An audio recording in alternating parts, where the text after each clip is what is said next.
उदन Kautilya Economic Conclave में. Introduction. I'm indeed very grateful to Professor Jagdish Bhagwati for having come here to join in the third edition of Kautilya Conclave.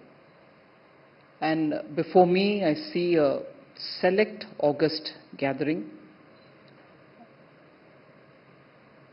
Finance Minister, no doubt, but it just makes me a bit nervous to have to talk before this rich audience.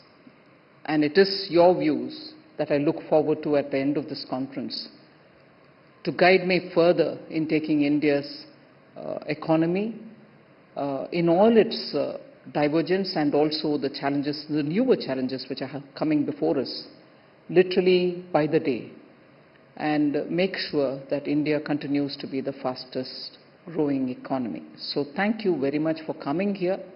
I begin with a thanks, but I really do mean, because I feel very humbled to stand on the dais along with Professor Bhagwati and to be able to address. It requires a different kind of courage, but I take the challenge.